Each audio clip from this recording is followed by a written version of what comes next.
माधुरी को तीखा खाना बहुत पसंद था। एक दिन वो रसोई में खाना बना रही होती है, तभी उसकी सास सुलोचना और चाची सास सुनीता बाहर से घर आती हैं और सुलोचना माधुरी को रोकते हुए बोलती है। बहू कहाँ जा रही है तू? देख तेरी चाची सास आई हैं, इनके लिए कुछ खाना ले आ। जी माँ जी, क्यों नहीं, आप लोग बैठिए, मैं अभी कुछ अच्छा सा बना कर लाती हूँ। हाँ बहू, कुछ अच्छा बना लियो ताकि तेरी चाची बार बार आए और तेरे हाथ का खाना खाएं। जी माँ जी, अभी लाती हूँ। आज मैं चाची जी को ऐसी चाय बनाकर पिलाऊंगी ना कि चाची जी कभी नहीं भूल पाएंगी। वो तो मैं जानती ही हूँ बहू कि तेरे हाथ में जादू है, लेकिन ऐसा कुछ मत बना दियो कि तेरी इज्जत बनने की जगह बिगड़ जाए। बिल्कुल माँ जी, आप इतनी चिंता क्यों करती हो? अरे तुम लोग इतना क्यों सोच रहे हो? मैं अभी कुछ नहीं खाऊंगी, इतनी दूर से आई हूँ, पहले नहा धो लूं, उसके बाद कुछ खाऊंगी। जी चाची जी, आप नहा धोकर आइए, मैं थोड़ी देर में आपके लिए कुछ खाने को लाती हूँ। माधुरी रसोई में चली जाती है और खाना बनाने लगती है। थोड़ी देर बाद सुलोचना और सुनीता खाना खाने के लिए डाइनिंग टेबल पर बैठ जाती हैं और माधुरी उनके लिए खाना लेकर आती है। अरे वाह बहू, तूने तो मेरा दिल ही खुश कर दिया। क्या मस्त खाना बनाया है तूने, जो देखने में इतना अच्छा है और खाने में कितना अच्छा होगा, सोचकर ही मुंह में पानी आ रहा है। चाची जी, तारीफ बाद में कर लेना, पहले खाकर तो देखिए, तभी तो पता चलेगा कि जैसा दिख रहा है वैसा स्वाद है भी या नहीं। लगता है आपको भी सब्जी पूरी ज्यादा ही पसंद है। हाँ बहू, मुझे सब्जी पूरी पसंद है। अगर मुझे रोज आलू पूरी खाने को मिले तो मैं रोज खाऊं। तो फिर देर क्यों कर रही है सुनीता? जल्दी से खाना शुरू कर। क्यों ठंडा कर रही है अपनी पसंद का खाना? बिल्कुल खाऊंगी जेठानी जी, बहू ने इतने प्यार से जो बनाया है।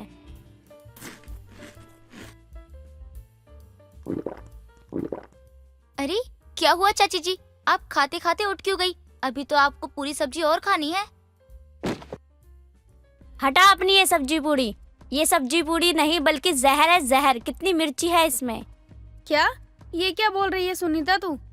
सब्जी में स्वाद नहीं है क्या? मैं सच बोल रही हूँ जेठानी जी, स्वाद तो जब पता चलेगा ना, जब मैं इसे खा पाऊंगी। ये सब्जी पूरी नहीं बल्कि मिर्ची भरी सब्जी पूरी है। मुझे कुछ मीठा खाने को दो, वरना मेरी जान चली जाएगी। अच्छा तू शांत हो जा और मेरे साथ चल, मैं अभी तुझे कुछ मीठा देती हूँ। सुलोचना सुनीता को लेकर रसोई में जाती है और फ्रिज से मिठाई निकाल कर देती है। ले सुनीता, तू इसे खा ले, इससे तेरे मुंह का तीखापन ठीक हो जाएगा और तुझे आराम भी मिलेगा। माफ करना चाची जी, मुझे नहीं पता था कि आपको तीखा पसंद नहीं है, आप इतना परेशान हो जाएंगी। बहू, ये खाना तीखा नहीं बल्कि जहर है। आपको तो पता था कि मैं ज्यादा तीखा नहीं खाती हूँ, तो कम से कम आपको तो अपनी बहू को बताना चाहिए। चाची जी, माँ जी की गलती नहीं है, माँ जी ने मुझे पहले ही सबकी पसंद नापसंद के बारे में बताया था, लेकिन वो क्या है ना कि मुझे तीखा खाना खाना बहुत पसंद है, इसलिए मुझसे गलती से ज्यादा मिर्ची हो गई। बहू, मैंने तुझे कितनी बार बोला है कि मिर्ची में अपना हाथ थोड़ा कम उठाया कर, लेकिन तुझे मेरी बात समझ में ही नहीं आती। माँ जी, मैंने रोज से तो कम ही मिर्ची डाली थी, अब मुझे ये थोड़ी ना पता था कि चाची जी बिल्कुल उबला हुआ खाना खाती हैं। कोई बात नहीं, जो हुआ उसे भूल जाइए और चलकर खाना खा लीजिए। बहू, मैं तो तेरे हाथ जोड़ती हूँ, तू अभी यहाँ से जा, हमें कुछ नहीं खाना।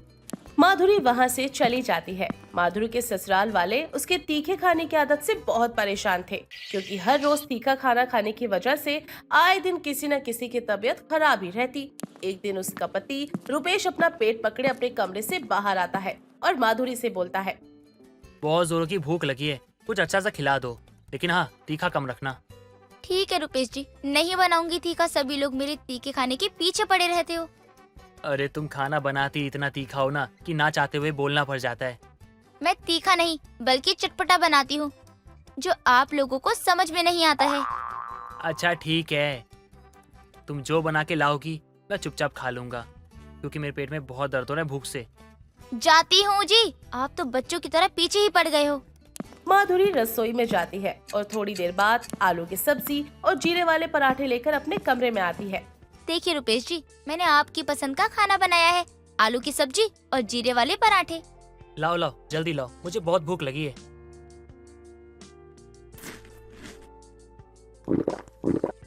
अरे क्या हुआ जी, आप खड़े क्यों हो गए? अब क्या खड़े होकर खाना खाओगे? मैं खाना खाने के लिए खड़ा नहीं हुआ, बल्कि हाथ धोने जा रहा हूँ मैं। आपको तो बहुत तेज भूख लगी थी, अब जब मैंने बना दिया तो आपको खाना ही नहीं है। तुम्हें पता भी है कितना तीखा ही है? अरे खाते ही मेरी जान निकल गई। तुम्हें कहा था ना तीखा मत बनाना। अरे इतना तीखा कौन बनाता है यार? मैंने तुम्हें बोल के ही गलती कर दी। क्या हुआ बेटा?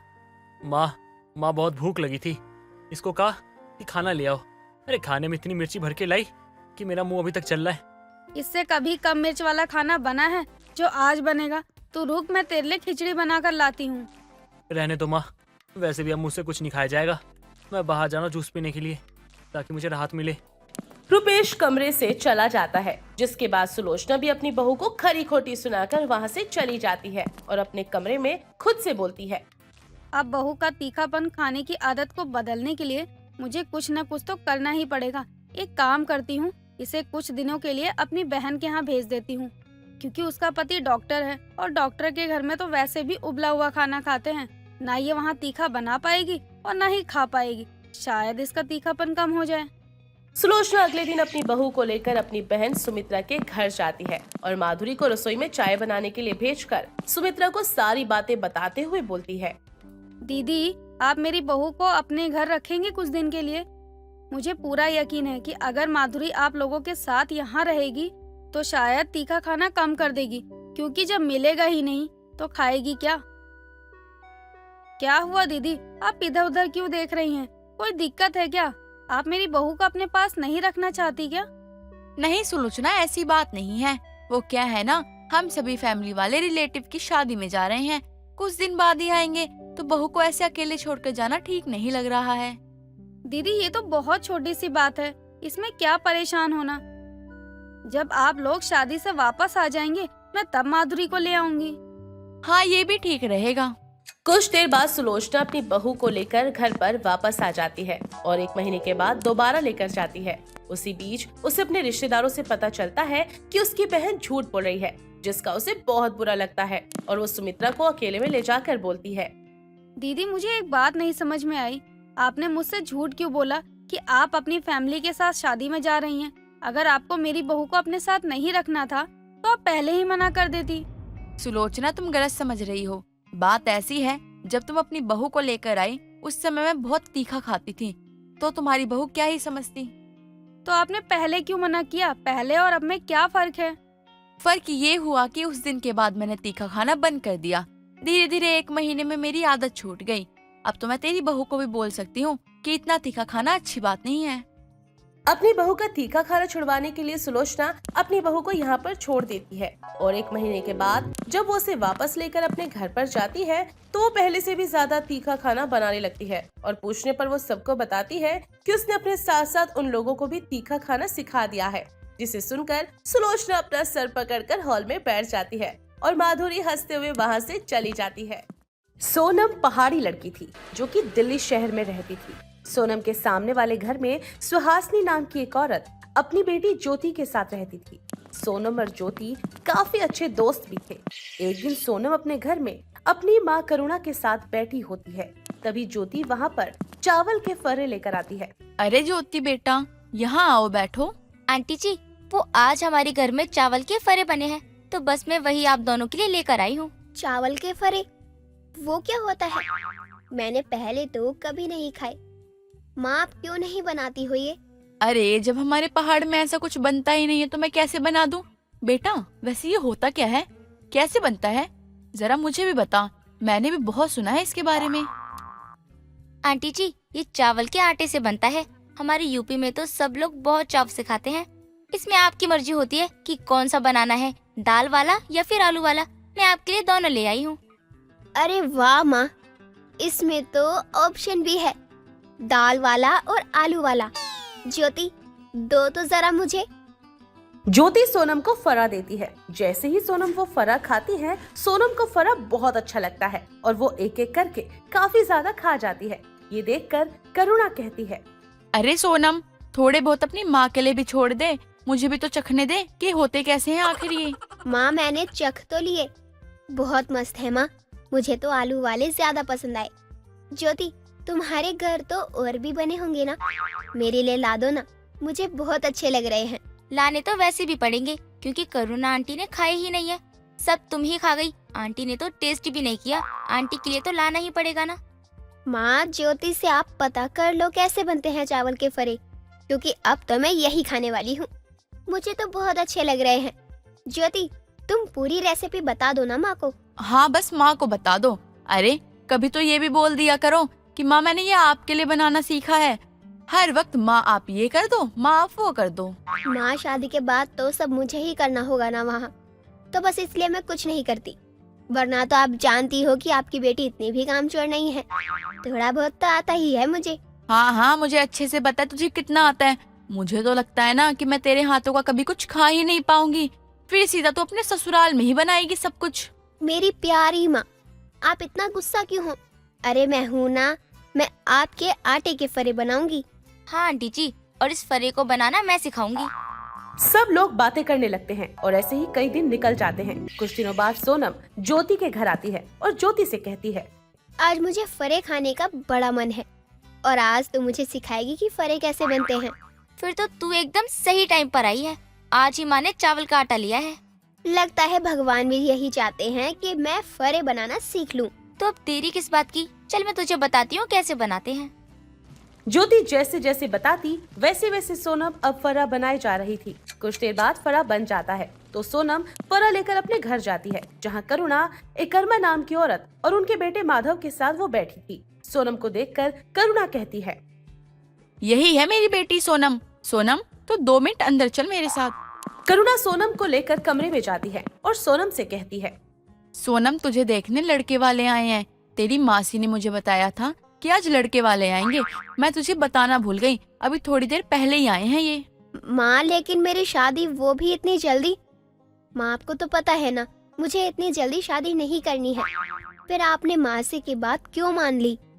आप इन्हें कह दो कि ये जाए यहाँ से। मुझे शादी नहीं करनी है।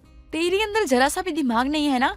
अरे लड़के वाले आए हैं घर में, ऐसे कैसे मैं बोल दूं कि जाओ मेरी बेटी अभी शादी नहीं करना चाहती? अरे एक बार मिल तो ले, लड़का बहुत अच्छा है, अच्छा परिवार है। एक बार मिलजुल ले, फिर अगर पसंद आए तो हम तेरी शादी करवा देंगे, वरना मत करियो। माँ, लेकिन मुझे आगे भी पढ़ाई करनी है। अगर हमें लड़का और उसका परिवार अच्छा लगा, लेकिन उन्होंने मेरी पढ़ाई के लिए मना कर दिया तो? देख बेटा, अगर तेरे लिए वो अच्छा नहीं होगा तो मैं खुद मना कर दूंगी शादी के लिए, लेकिन अगर तेरे लिए वो अच्छा हुआ, मैं जरा भी नहीं सोचूंगी तेरे हाथ पीले करने में। ठीक है माँ, मैं आपके लिए सबसे मिलने को तैयार हूँ। अच्छा माँ, मैंने ज्योति के घर से अभी चावल के फरे बनाना सीखा है। सबको चावल के फरे दूं खाने के लिए। हाँ हाँ, क्यों नहीं। चल जल्दी से अपना हुलिया ठीक कर और बाहर आ जा। सोनम थोड़ा तैयार होती है और फिर सबके लिए फरा लेकर बाहर आती है। बहन जी, वैसे मानना पड़ेगा कि आपकी बेटी तो बहुत ही सुंदर है। भगवान का ही दिया है मेरी बेटी का रंग रूप। अरे सोनम बेटा, जो तूने बनाया है वो इन्हें भी तो दे जरा। ये लीजिए, ये चावल के आटे के फरे हैं, मैंने खुद बनाए हैं। सब लोग फरा खाते हैं। माधव को फरा बहुत अच्छा लगता है और वो बोलता है, अरे वाह, ये फरे तो बहुत अच्छे बने हैं। लेकिन तुम तो पहाड़ी हो और ये तो यूपी साइड बनता है, तो तुमने इसे कैसे बनाया? हाँ, ये यूपी साइड ही बनता है। मुझे अच्छा लगा तो मैंने बनाना सीख लिया। वैसे तुम्हें देख के लगता नहीं है कि तुम इतना अच्छा खाना बना सकती हो। मुझे तो तुम्हें देख के यही लग रहा है कि तुम बस पढ़ाई लिखाई पे ध्यान देती हो। जी बिल्कुल सही पहचाना आपने। मेरी बेटी को पढ़ने लिखने का बहुत शौक है। उसका तो मन ही है कि वो शादी के बाद भी अपनी पढ़ाई लिखाई को जारी रखे। ये तो बहुत ही अच्छी बात है। वैसे भी मैं और माधव ये सोच ही रहे थे, अगर हमारी होने वाली बहू पढ़ना लिखना चाहती होगी तो हम उसका पूरा साथ देंगे, उसे कोई रोकेंगे टोकेंगे नहीं। माँ, आपने बताया नहीं कि फरे कैसे बनाए हैं सोनम ने? अरे ये तो बहुत अच्छा बनाया है।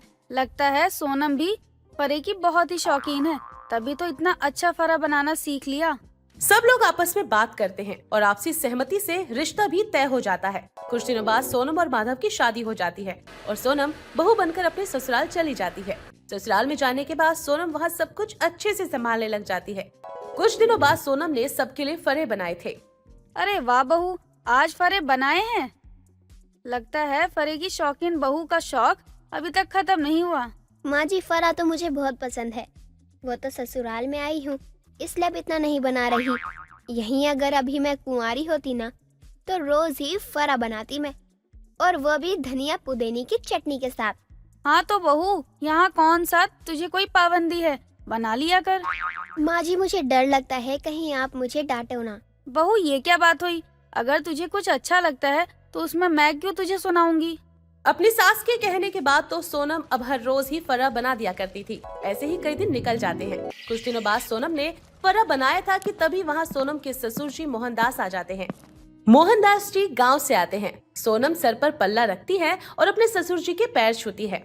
माफ करना बहू, मुझे तेरी शादी की अगली सुबह गांव जाना पड़ा। वहाँ जमीन फंसी हुई थी ना, अगर नहीं जाता तो कोई हड़प लेता, इसलिए वहाँ जाना जरूरी था और मैं चला गया इसलिए।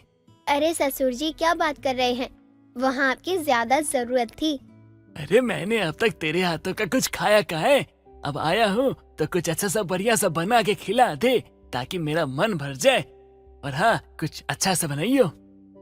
सोनम तुरंत रसोई में जाती है और बने हुए फरे को गर्म करके अपने ससुर जी को दे देती है। मोहनदास को फरे बहुत अच्छे लगते हैं और वो अपनी जेब से पैसे निकालकर सोनम को देते हैं। ये ले पैसे रख, और हाँ खुश रह तू, इतना अच्छा बनाया है, रोज बनाया कर। तभी वहाँ रम आती है और बोलती है, लगता है चावल के फरे की शौकीन बहू ने सब पर अपने फरे का जादू ही चला दिया है। अरे अब बहू ने बनाए हैं तो अच्छे ही होंगे ना, और खाने के बाद तो और ज्यादा अच्छे लग रहे हैं मुझे। सब लोग हंसने लग जाते हैं और सोनम के फरे उसके ससुराल में भी फेमस हो जाते हैं। सितारा और चेतन बहुत ही प्यारे से हस्बैंड वाइफ है। दोनों की शादी अभी नवंबर के महीने में ही हुई थी। कुछ ही हफ्तों में सितारा ने अपने ससुराल की सारी जिम्मेदारियां संभाल ली थी। ऐसे ही शाम को वो छत से कपड़े उतार कर ला रही थी कि ठंडी हवाओं के चलने से उसे ठंड लगती है और वो ठिठुरते हुए नीचे आ जाती है और कपड़े साइड में रखकर सोफे पर एक कोने में पैर ऊपर करके कांपते हुए खुद से बोलने लगती है। अरे क्या हुआ बहू, तू ऐसे कांप क्यों रही है? तेरी तबीयत खराब हो रही है क्या? अरे बोल तो सही कुछ। वो माँ जी, ऊपर बहुत ठंड लग रही थी। अभी तो दिसंबर भी नहीं आया है, इतनी ठंडी हवा चल रही है जैसे कि ठंड आ गई हो। ओहो, इतनी ज्यादा ठंड भी नहीं हो रही है कि तू 4 कपड़े लाने में इतना कांप रही है। थोड़ी सी हवा लग गई होगी, कमरे में लेट जा थोड़ी देर, जब ठंड आएगी फिर क्या होगा तेरा। माँ जी आप मुझे कमरे तक छोड़ दीजिए प्लीज माँ जी। नौटंकी कहीं की, अब इसे कमरे तक छोड़ने जाऊं मैं। सितारा की बात सुन चांदनी उसे कमरे में छोड़ने जाती है और लिटाकर कंबल उड़ा देती है और हीटर भी चला देती है। 2 घंटे बाद उसे ठीक लगता है और वो शाम का खाना बनाकर रख देती है। तभी चंदू भी आ जाता है और उसके लिए आइसक्रीम लाता है। ये देखकर वो खुशी के मारे आइसक्रीम खा लेती है। फिर सभी साथ में डिनर कर लेते हैं। कुछ देर बाद वो अपने कमरे में फिर से कांपने लगती है क्योंकि उसे फिर से बहुत ठंड लग रही थी। ये देखकर चंदू उसे कहता है, क्या हुआ जान, तुम अचानक से कांपने क्यों लग गई? बुखार तो नहीं है ना तुम्हें? नहीं बुखार तो है नहीं, फिर कांप क्यों रही हो, क्या हो गया? चंदू जी मुझे बहुत जोर से ठंड लग रही है, शायद आइसक्रीम खाने से हो रहा है। अभी थोड़ी देर पहले ही मुझे छत पर ठंडी हवा लगी थी और मैं ऐसे ही कांप रही थी, फिर ठीक हो गई। चंदू जी मुझे बहुत ठंड लग रही है, कुछ कीजिए ना। अरे जान, अभी ठीक से सर्दी आई कहाँ है, तुम कांप क्यों रही हो? आओ मेरे पास आओ। चंदू ये बोलकर उसे ब्लैंकेट के साथ हग कर लेता है और उसके साथ ऐसे ही बैठकर वो सो जाता है। वक्त बीतता है और ठंड के मारे सितारा नहाने के लिए बहुत सोचती है और फिर कैसे न कैसे करके नहा लिया करती थी। नहाने के कई घंटों बाद वो कांपती रहती। ऐसी एक दिन वो टोपा शॉल ओढ़े बाथरूम में अपने सामने बाल्टी में गर्म पानी देखकर कांपती है और बोलती है, अरे आज सच में नहाना पड़ेगा, मेरी तो बिल्कुल इच्छा नहीं हो रही है नहाने की। हे भगवान, ये सर्दी आती ही क्यों है जिसमें नहाने के लिए इतना सोचना पड़े। मुझे तो गर्मी ही अच्छी लगती है, गर्मी में नहाने के लिए सोचना ही नहीं पड़ता। अब तो सर्दी आ ही गई है, बाल्टी में पानी मिक्स कर लेती हूँ। ये बोलकर सितारा गर्म पानी को ठंडे पानी से मिक्स करती है, लेकिन उससे ज्यादा पानी मिक्स हो जाता है। जैसे ही वो पानी में उंगली डालकर चेक करती है तो झट से पानी से उंगली निकाल लेती है क्योंकि उसे पानी बहुत ठंडा लग रहा था और वो खुद से बोलती है, बाप रे बाप, ये पानी नहीं ठंडी कोल्ड ड्रिंक जैसा पानी हो गया है। लगता है मैंने ज्यादा ही पानी मिला दिया है। अब तो मेरी हिम्मत नहीं पड़ रही कि मैं नहाऊं। कहीं इस पानी से नहाकर मैं बाथरूम में ही मर गई तो, या फिर कहीं मुझे सर्दी जुकाम हो गया तो चंदू जी के बहुत पैसे खर्च हो जाएंगे, और कहीं मुझे निमोनिया का खतरा हो गया तो। नहीं नहीं नहीं नहीं, सर्दी आ चुकी है, सब लोग नहाने के फायदे बताएंगे, लेकिन जान भी तो मेरी है, इसलिए मेरी हिम्मत नहीं हो रही कि मैं नहाऊं। चाहे कुछ भी हो जाए, मुझे एक ही बात पर अड़े रहना है, क्योंकि जल है तो कल है। तो मतलब निष्कर्ष यही निकलता है कि आज सितारा नहीं नहाएगी, तो ठंडे ठंडे पानी बाय बाय। सितारा ये कहकर वहाँ से चली जाती है और पानी की कुछ बूंदे अपने मुंह पर छिड़क लेती है, क्योंकि उसके नहाने की जरा भी हिम्मत नहीं होती। ओह कितनी ठंड हो गई, अब ये कुछ बूंदे छिड़ककर मैं पवित्र हो गई। सितारा बिना नहाए ही दूसरे कपड़े पहनकर रेडी हो जाती है और ऐसे रिएक्ट करती है जैसे कि वो नहा ली हो, और अपनी सास को सुबह का नाश्ता परोस देती है। तभी उसकी शक्ल देखकर उसकी सास कहती है, अरे बहू, तेरी शक्ल कुछ अजीब सी लग रही है, क्या हुआ? सब ठीक तो है? कहीं माँ जी को पता तो नहीं चल गया कि मैं नहाई नहीं हूँ? अरे बहू बता ना क्या हुआ? तू सोई नहीं क्या रात भर? तेरी शक्ल ऐसी लग रही है जैसे तू नींद में उठकर आ गई हो। नहीं नहीं माँ जी, नींद पूरी है, पता नहीं आपको शायद ऐसा लग रहा होगा। अच्छा चल ठीक है। अच्छा बहू, मैं क्या कह रही थी, सामने वाली पड़ोसन झंडे वाले मंदिर जा रही है रात में, तो हम भी चलते हैं, रात भर वहीं बैठेंगे थोड़ी देर। नहीं नहीं माँ जी, मैं नहीं जाऊंगी। आपको पता भी है कितनी ठंड हो रही है बाहर। आपकी कुल्फी जमेगी और साथ साथ मेरी भी कुल्फी जमवाओगे क्या? तो फिर क्या करूँ बहू, मना कर दूं उसे? और क्या माँ जी, अरे आराम से घर में रजाई में घुसकर बैठिए, चाय पकोड़े खाइए, मूंगफली छीलिए, गुड़ खाइए और मुझे भी खाने दीजिए। आइडिया बुरा नहीं है तेरा। चल फिर तू जा, जैसा बोली है ना वैसे पकोड़े बना कर ला मेरे लिए। है ये क्या, मैं खुद फंस गई, अब पकोड़े बनाने पड़ेंगे मुझे। चलो कोई नहीं, पकोड़े मैं खुद भी तो खाऊंगी। ये बोलकर सितारा पकोड़े बनाने तुरंत ही रसोई में चली जाती है और कुछ ही देर में वो अपनी सास के सामने पकोड़े लाकर उनसे कहती है, लीजिए माँ जी, खाइए, गरम गरम पकोड़े बहुत अच्छे बने हैं। अब तू इतने प्यार से लाई है तो मैं खाऊंगी ही ना। ऐसे ही हफ्ता बीत जाता है। सितारा बिल्कुल भी नहीं नहाती, बस मुंह धोकर अपने कपड़े रोज बदल कर आ जाया करती। सबको लगता है कि वो नहाई हुई है, इसलिए कांपने का नाटक भी करती। ऐसे ही दोपहर के वक्त सितारा अपनी सास के साथ सोफे पर बैठकर टीवी देख रही होती है। तभी गंदी सी बदबू चांदनी की ओर आने लगती है और वो बोलती है, अरे बहू, कहीं से बहुत गंदी सी स्मेल आ रही है, तुझे नहीं आ रही क्या? कहीं मेरे ना नहाने की वजह से मुझ में से माँ जी को बदबू तो नहीं आने लगी? अरे नहीं नहीं माँ जी, मुझे तो कोई बदबू नहीं आ रही है। आपको कहाँ से आ रही है? अरे बहू, तेरी नाक खराब हुई है क्या? इतनी बदबू आ रही है, कहीं कोई चूहा तो नहीं मर गया सोफे के नीचे? नहीं माँ जी, मैंने सुबह साफ किया था, कुछ नहीं है ये सब। मुझे तो बहुत गंदी बदबू आ रही है, मैं जा रही हूँ अपने कमरे में। ठीक है माँ जी, लगता है मुझे परफ्यूम लगाना शुरू कर देना चाहिए, क्योंकि मुझे बिना नहाए 10 दिन हो गए हैं। कुछ देर बाद चांदनी कमर पर बाम लगवाने के लिए अपनी बहू के पास जाती है और उसे फिर से बदबू आने लगती है, लेकिन वो कुछ नहीं कहती मगर बाम लेकर चली जाती है। तभी वो कमरे के बाहर जाकर चुपके से सितारा पर नजर रखती है। सितारा अपना परफ्यूम ढूंढते हुए परेशान हो रही थी।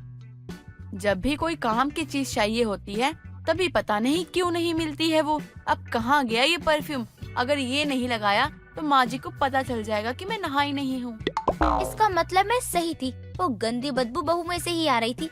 पता नहीं सड़ेली कब से नहीं लाई, लेकिन अभी से नहलाऊंगी, बस कल सुबह हो जाए। अगले दिन सुबह सुबह चांदनी उसके कमरे में आती है और उससे कहती है, अरे बहू, मैं तेरे लिए गर्म पानी की बाल्टी लाई थी, वो मैं अभी नहा नहीं रही हूँ, थोड़ी देर बाद नहाऊंगी, इसलिए पानी ठंडा होने से पहले तू नहा ले, वरना ये गर्म पानी भी वेस्ट हो जाएगा। अरे माँ जी, आप नहा लीजिए ना, मेरी चिंता मत कीजिए, मैं नहा लूंगी घर का काम करके।